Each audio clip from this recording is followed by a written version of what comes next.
Olá, meus amigos, que Deus abençoe a todos. Vocês que têm acompanhado esta live, também o Instagram, que tem se interessado para aprender a palavra de Deus, os interessados em aprender a palavra de Deus. Há aqueles curiosos, há aqueles que vêm para criticar, para censurar, para comentar assuntos que nada tem a ver com o contexto, com o assunto aqui. Essa live que nós fazemos é para tentar ajudar as pessoas que têm sede e fome de justiça, tentar aliviar a sua sede, tentar aliviar a sua necessidade espiritual, porque eu sei que as pessoas têm necessidade de ouvir a palavra de Deus, porque é a palavra de Deus. Quando a pessoa tem esse interesse, tem esse desejo, ela foi escolhida por Deus para se lavar pela palavra, para se purificar com a palavra, para que ela possa vir a dar frutos.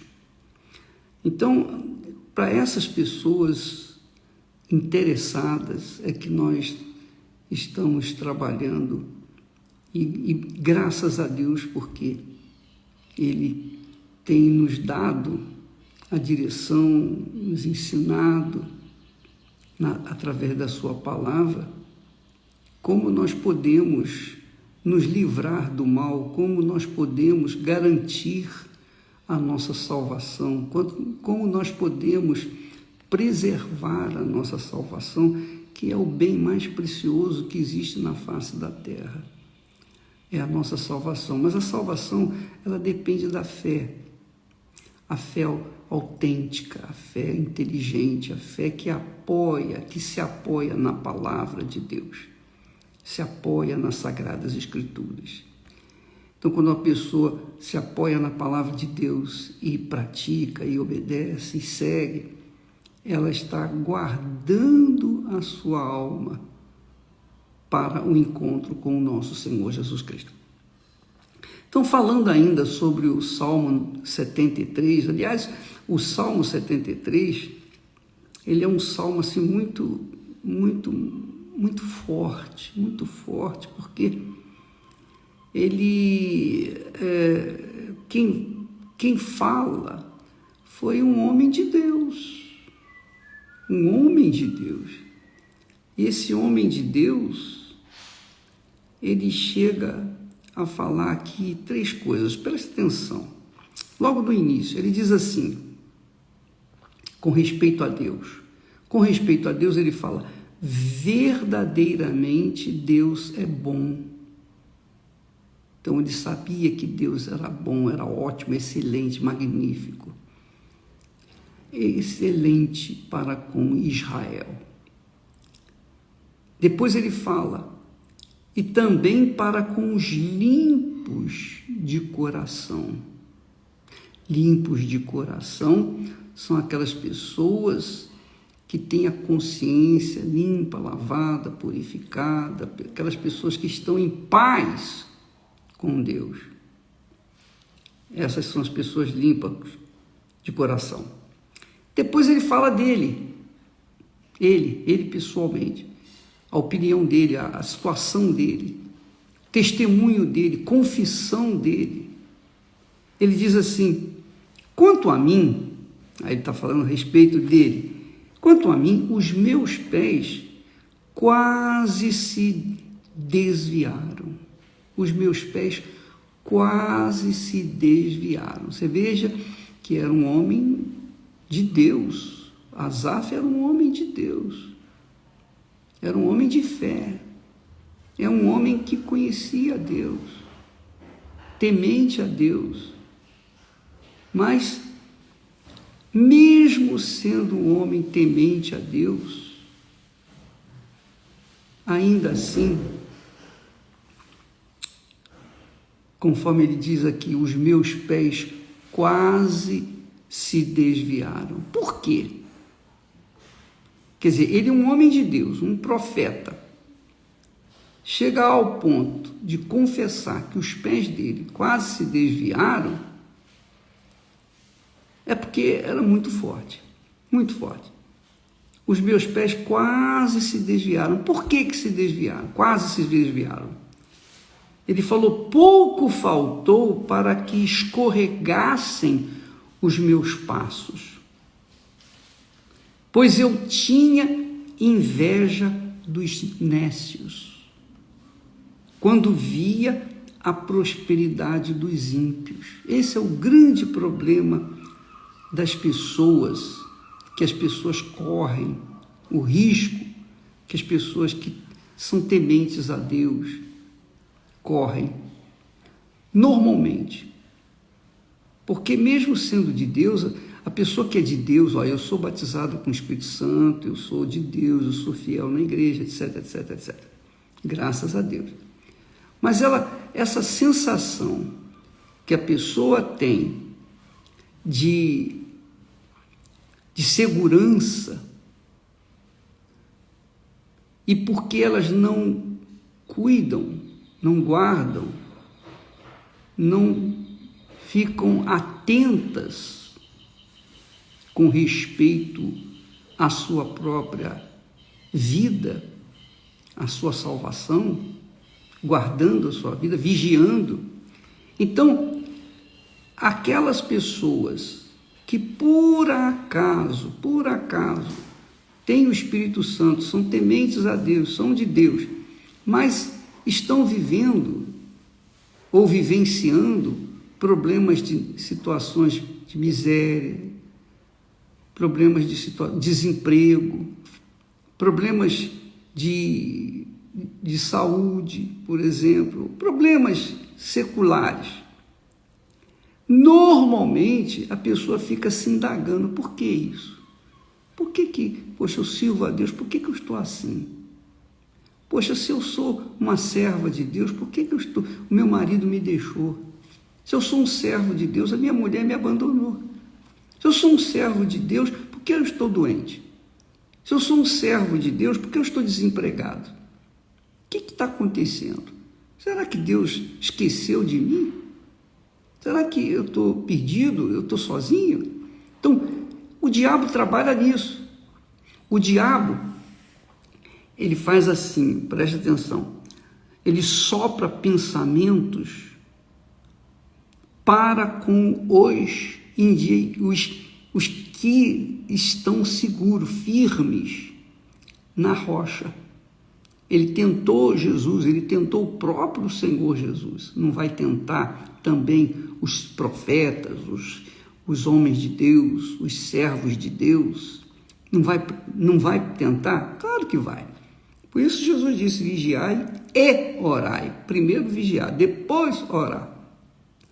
Então, essa é a situação de muitos crentes no Senhor Jesus que se deixam levar. Poxa, o diabo chega e sopra, olha, poxa, você é de Deus, você é uma pessoa correta, você é uma pessoa íntegra, você é uma pessoa boa, você é uma pessoa honesta, você é uma pessoa isso, você... Então, o diabo pega pessoas próximas para usarem esse artifício. Olha, você é de Deus, por que está acontecendo isso? É o diabo que está soprando isso. O diabo está incitando você a avaliar a sua vida, pesar a sua vida, pesar a sua situação, pesar os problemas que você está enfrentando e a sua fé, e a sua fidelidade na igreja, por exemplo. Então o diabo fica vomitando tudo que ele pode para incitar o ser de Deus, aquela pessoa que tem temor para com Deus, contra Deus, que ele fez com Jó. E é aí que muita gente cai. Porque muitas pessoas ficam preocupadas. Por que isso? Por que aquilo? Por que eu estou sofrendo assim? Poxa, mas eu sou servo de Deus, eu tenho paz, eu vivo em paz com Deus, eu vivo em paz com a minha consciência. Poxa, Deus é comigo, eu sei que é comigo. Se o meu irmão está prosperando, se o outro está enriquecendo, isso é problema dele com Deus. Se Deus achou por bem deixá-lo enriquecer, amém. Eu não tenho nada com isso, o problema é dele. A minha salvação é minha, é pessoal, é individual, eu tenho que cuidar de mim. Claro que se eu puder ajudar aqueles que estão caídos, eu vou fazê-lo, mas eu não vou ficar com olho grande, olho gordo, inveja daqueles que estão prosperando, que estão enriquecendo e que às vezes são até pessoas ruins, más, perversas, nocivas. Eu não tenho nada com isso. E eu, a título de exemplo, na minha juventude, depois que eu tive meu encontro com Deus, eu cuidava da minha salvação, permanentemente, eu cuidava de mim, do que eu queria dar para Deus, o que eu poderia oferecer para Deus, como eu poderia salvar outras pessoas, como eu poderia ser útil para Deus. Se eu via um pastor, um bispo caído, prostrado, com problemas, se havia problemas dentro da igreja, eu via na igreja que eu comecei, tinha muitos problemas, mas eu não queria saber dos problemas deles, o problema deles é para eles resolverem, eu não tinha nada com isso, não tinha nada a ver, mas há muitas pessoas crentes que mostram que o coração não está limpo. Por quê? Porque carregam aquela malícia, carregam aquele espírito de malícia, de ficar querendo, e também bisbilhoteira, fofoqueira. Isso mesmo, pessoas que ficam com aquela vontade de saber o que está acontecendo na vida do outro, o que está fazendo, o que não está fazendo. Essa intenção é maligna, isso é iniquidade. Então, as pessoas que têm essa curiosidade de saber o que está acontecendo na vida dos outros, essas pessoas o diabo conhece. Se elas são de Deus, o diabo vai tentar levá-las a escorregar na fé, porque vai sacudir e dizer, tá vendo? Fulana ganha dinheiro, Beltrano, olha, tem amante, tem isso, tem aquilo, a pessoa, mas ela está prosperando, ele tem dinheiro. Como se dissesse assim, e o teu Deus? Aonde está que não ajuda você? Você não é tão fiel a ele? Quer dizer, esse tipo de pessoa, com certeza, sempre existiu. Existiu no ministério do próprio Senhor Jesus. Porque você lembra de Marta e Maria? Marta e Maria é um exemplo maravilhoso. Quando Jesus chegou à casa delas, e Marta começou a querer arrumar as coisas, limpar e cuidar dos convidados, muitos convidados, ela muito preocupada em apresentar uma casa limpa, etc. E já Maria não, Maria quedava-se aos pés de Jesus. Ela queria ouvir o Senhor Jesus. Ela não estava preocupada com o exterior, mas ela estava preocupada com o seu interior. E é essa a situação que nós estamos falando. Marta não, preocupada com muitas coisas. Jesus então disse que aí ela veio reclamar com o Senhor, olha só, ela veio reclamar, Senhor, poxa, não te importas que a minha irmã estivesse parada aí, sentada aos teus pés, e eu estivesse a servir todo mundo? Poxa, peraí, isso é injustiça. Aí vem aquela palavra injustiça. Os maus estão sempre clamando apontando as injustiças. Os maus sempre falam das injustiças. O diabo sempre faz mostrar às pessoas que ela está sendo injustiçada. E é isso, porque a pessoa ficou olhando para outra. Maria estava olhando para si. Marta estava olhando ao redor. Estava olhando o seu exterior. E, de repente, você que está me assistindo agora, tenha ou esteja cometendo esse grave erro na sua vida. Você é fiel a Deus, mas você fica olhando para os outros. Como é que pode? Como é que pode você olhar para Deus e ao mesmo tempo olhar para a vida dos outros? Não dá, você tem que olhar por si, você tem que cuidar de si, você tem que vigiar a si própria. A sua salvação, minha amiga, meu amigo, é a coisa mais preciosa. Nós falamos, são quase 8 bilhões de seres humanos. Quantas pessoas são salvas nesse mundo? Eu vou dizer para você com sinceridade, no meu prognóstico, eu não creio que tenha nem 10% de salvos neste mundo. E, poxa, isso é muito pessimista. Não é pessimista, não, é que eu vejo na igreja, nas igrejas. Eu tenho visto isso pelo mundo afora. Nós temos recebido crentes de outras igrejas, outras denominações, mas pessoas caídas, pastores, pessoas, reverendos. São tantos os caídos, tantos os prostrados. Quando chegam para mim com as suas situações, vêm contar, eu fico pensando, meu Deus, como é que está triste a sua igreja? Como é que a igreja está, no geral, está caída?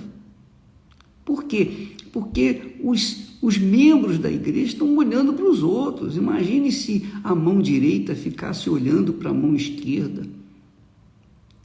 Imagine se no meu corpo houvesse esse maus olhos da mão esquerda olhando para a mão direita e vice-versa. Imagine se o meu pé direito, minha perna direita, achasse que estava trabalhando mais do que a perna esquerda. Não dá. Você não pode ficar olhando para os outros, minha amiga. Se você tem que olhar para os outros no sentido bom de querer salvar, ajudar, levar uma palavra, aí sim. Mas no sentido de guardar a sua própria vida, guardar a sua salvação, ela é tão preciosa, tão preciosa, tão preciosa, que Jesus disse, são poucos os que são salvos, são poucos. Ele falou que a porta é estreita, o caminho apertado. Então, veja como é a situação. São poucos os que entram, são poucos os que entram. Jesus disse isso. E o profeta Asaf, ele disse, os meus pés quase se desviaram. Pouco faltou para que escorregassem os meus passos, pois eu tinha inveja. Olha só, por que ele quase escorregou? E quantos estão caídos por causa da inveja? Pois ele confessou, eu tinha inveja dos nécios, quando via a prosperidade dos ímpios. E dizia mais, eles não têm apertos na morte, eles têm os melhores médicos, a melhor assistência, mas eles são incrédulos.